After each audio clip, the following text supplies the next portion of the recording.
I mean, I think in the first set, obviously I had those break points at 6-5 and just couldn't quite get across the finish line with them. But I felt like I was in so many of the games, and I had, even leads in a lot of our service games. So I just kept thinking, just keep putting pressure on her. And as soon as I got those break chances in the second and was able to convert, I feel like weight kind of lifted off of me, and I just kind of ran with the momentum after that. Well, congratulations. Convincing win.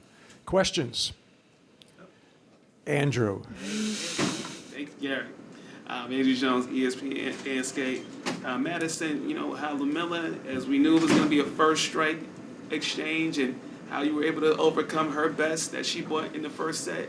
You just described once again the match player that you're becoming. Whenever you get resistance now, you're able to then bounce and then overcome that. It was exactly as I expected it was going to go today. She can play, very high level, and it was just kind of trying to weather the storm and see if I had an opportunity. And then when I did have the opportunity, being able to take that, like I said, it played out completely like I was expecting to, but obviously really happy being able to get back in that match and then kind of play on my terms. Willie. Willie Weinbaum from ESPN. Congratulations. Right now, your next opponent is on the court, so I'm going to ask you if it's okay about both. No. You've been through this drill many, many times. First, if it's Fidelina, what are your thoughts on the challenges of facing her, and also on her story? I think she's obviously been playing some incredible tennis coming back. Not that many matches, and she's already seeded again. So, I mean, she's an incredible tennis player, but she's even a better competitor. So, I mean, I think almost every time I've played her, it's been 3 sets or tough. I've lost to her a few times. So, I mean, if she's able to beat Jess, then, I mean, it just shows that she's playing some really good tennis, and it's going to be an incredibly difficult match. And if it is Jess, how would you describe the similarities and differences between your games and your thoughts on the key to the match playing against her? I think Jess probably plays a little bit flatter than I do, but I think maybe if I have the advantage in the serve, she has the advantage in the return. So, I think we kind of are opposites a little bit, but I mean, she's been playing some amazing tennis the past few years, and it's going to be a really difficult match no matter who wins. Caroline, I'm from Danish news agency, Yannick. Caroline Wozniacki has made it to the second round after has been retiring for 3.5 years. What do you think of her comeback? I'm really impressed with Caroline's level. I thought she played, especially yesterday, I thought that was probably her best match that she's played so far. She's kind of bounced back really quickly. It seems like, for me, it feels like it was just yesterday that she was still playing.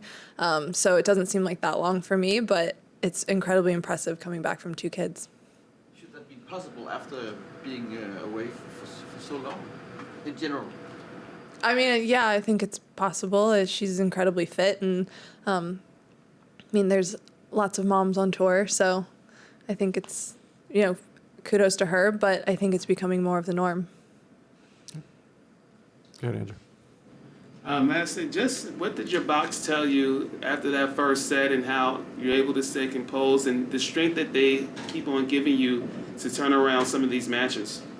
The biggest thing was to try to play more on my terms and not let her dictate quite as much when I had the opportunity to step up and try to go for things a little bit more and try to get myself to the net. And I think doing that just kind of changed how I was going about points. I think I was a little bit more passive in this first set and kind of letting her take advantage of the point.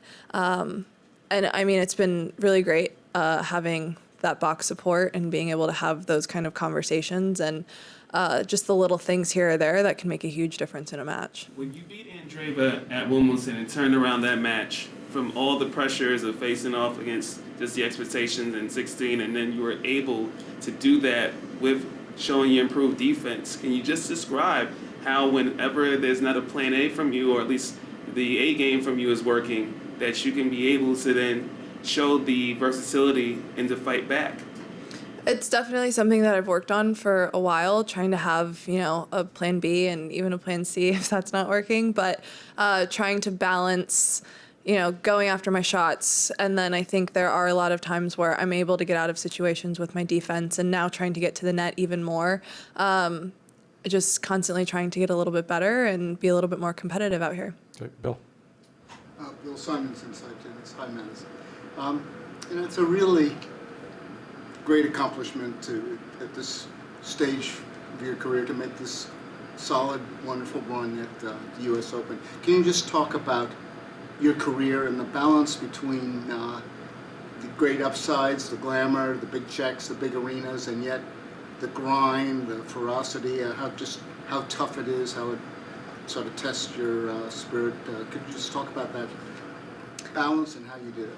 I think that there's obviously been some really great highs and there's been some lows. And I think when you're looking at people's careers, almost everyone has a year or two that are really tough.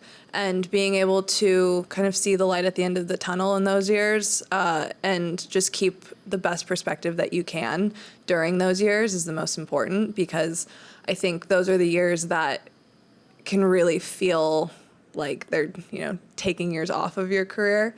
So just having a better perspective of, my worst year at my job is still traveling the world and playing tennis. So realistically, it's not that bad. Will, you can wrap us up. Bill referred to the grind, and you were addressing your perspective from a career view. When you think of what it takes to go deep in majors, which you've experienced, what is that grind like physically and mentally, both during the tournament and all the time leading up to it? I think that I think mentally is different, obviously, just because you're dealing with, going into the tournament, the pre-tournament nerves, and then getting through your first rounds, and then, the pressure kind of is building as each match that comes. And then, physically, sometimes you feel great, other times you don't feel great, and you have to figure out how to get through things. But it's definitely, I think it's a learned skill. The people that can do it consistently and at the end of a slam still feel pretty good, I'm incredibly impressed with. Anytime I've really had a really good run at a slam, I basically sleep for 3 days, just because it's really emotional, and it definitely takes a lot just to learn how to handle all of those emotions. One more thing, when you do win and it's on Ash Stadium and you're hitting the balls into the crowd, what's going through your mind and where are you looking to hit them? Usually it's just that you hope that you're actually going to hit the person that you're attempting to, so that hopefully you don't majorly miss and it falls back on the court or something.